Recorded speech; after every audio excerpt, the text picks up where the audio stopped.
Olá, tudo bem? Hoje eu vou estar falando de um velho hábito que existe na nossa sociedade, apesar dos avanços legais e institucionais que ocorreram no Brasil nas últimas décadas. Essa expressão, você sabe com quem está falando, ela adquire vários contornos, ocorre todos os dias, mas a gente só para estar debatendo, discutindo, avaliando suas causas e efeitos quando algo midiático ocorre, né? Se potencializou nas redes sociais, jornalistas, editoriais acabam sendo elaborados para tentar entender o traço, digamos assim, dessa nossa identidade, né? Recentemente, no intervalo curto de tempo, nós tivemos aí 2 episódios, né? O primeiro foi aquela senhora no Rio de Janeiro, no momento da reabertura dos bares, ela estabeleceu um diálogo com o fiscal da vigilância sanitária, que num determinado momento ela soltou uma frase para lá de infeliz, que acabou viralizando. Ela disse o seguinte: cidadão não, engenheiro civil, engenheiro, né, formado, melhor do que você. Depois, o arrobo autoritário daquele desembargador em Santos, né, num diálogo também prepotente, arrogante com o guarda municipal, tentou estabelecer com aquele profissional a diferença entre aquilo que é decreto, a diferença entre decreto e lei, né? Mostrou aí todo o seu juridiquês, né? Depois já acabou jogando a multa no chão, enfim. Eu não estou aqui para enxovalhar a vida de ninguém, até porque essa senhora, ela pediu desculpas, se disse depois arrependida, foi penalizada, inclusive, acabou perdendo o emprego, tamanha a repercussão, mas meu objetivo aqui é entender o porquê que essas coisas ocorrem, né? E ocorre, eu diria, por 2 motivos. Primeiro, lá atrás, nós imaginávamos que o Estado, através das suas leis, decretos, regulamentos, propagandas, verbas, fosse uma espécie de bala de prata que poderia interferir na nossa dinâmica social, garantindo assim o chamado Estado Democrático de Direito. Isto teve sim a sua importância, né? O seu avanço, digamos, civilizacional, só que não foi capaz, não é suficiente para coibir esse tipo de comportamento. Por quê? Porque a nossa formação cultural ainda está atrelado a determinados valores, né? Estou me referindo aí à casa, à parentela, né? Às famílias, às oligarquias. Isso acaba tendo um peso decisivo na formação e no comportamento das pessoas, né? Então, esse embate que se dá entre a casa, né, e a rua, ele é naturalmente conflituoso. Por quê? Porque na casa há algo sagrado e a rua, por ser um espaço de todos, eu tenho que exercer o meu domínio ou a minha superioridade. E o que é pior, a gente acabou naturalizando o outro como um ser invisível. Esse outro, muitas vezes, ele é colocado como subalterno, como subserviente, como intelectualmente despreparado, materialmente pobre.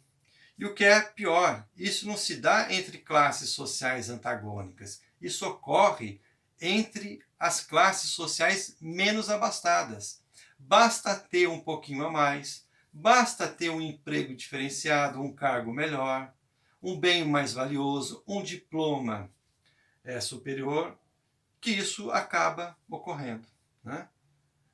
E a própria classe média, ela acaba também reproduzindo isso porque ela não é capaz de se situar no contexto histórico que nós estamos vivendo. A classe média, ela sempre se acha muito próxima ao rico, ela se acha uma classe dominante, enquanto nós percebemos, ainda mais nesse momento de crise, que ela está muito mais próxima dos pobres, né? Então, quando acontece eventos, né, fatos dessa natureza que cria todo esse rebuliço, a gente precisa fazer a seguinte avaliação. Primeiro, o homem precisa da convivência, né? O homem é um ser social, isso vem desde Aristóteles, mas eu gosto muito de uma frase do Paulo Francis, jornalista Paulo Francis, que dizia o seguinte, que a ignorância é a maior multinacional do mundo. O que significa isso? Significa que muitas vezes o ignorante ele não tem clareza da sua ignorância. E ele é capaz de querer interferir na dinâmica social, levando em consideração os seus valores. E aí estabelece o conflito, né? Ele é incapaz de se colocar no lugar do outro. Por quê? Numa república, numa coisa pública, ninguém está acima da cidadania. E o que é pior, quando um servidor público age dessa forma, né, essa cidadania, as instituições, elas acabam sendo desacreditadas, né? Isso compromete, eu diria, até o tecido social. Mas independente de qualquer concepção, o que é mais importante, o que é fundamental, é o exemplo. O exemplo do desembargador, ele tem que potencializar e irradiar em toda a sociedade, né? E nós tivemos o quê? O contrário. Então, neste momento em que se discute uma punição e a sociedade vai estar vigilante, né? O próprio Conselho Nacional de Justiça vai estar aí verificando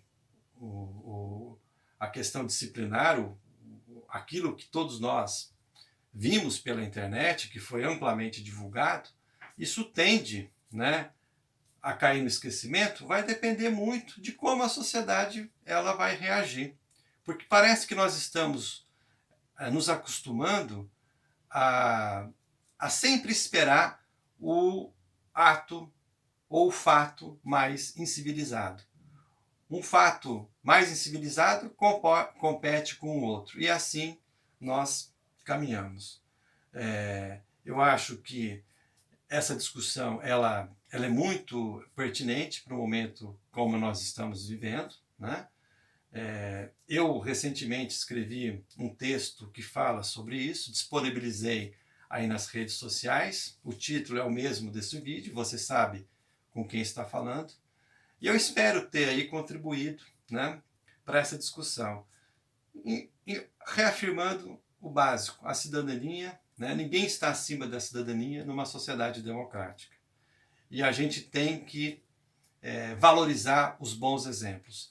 E aqueles exemplos negativos, a gente tem que tentar contextualizar com o nosso processo histórico, né? Porque existe uma casta no Brasil privilegiada, que vem desde o Império e que se coloca muitas vezes acima da lei.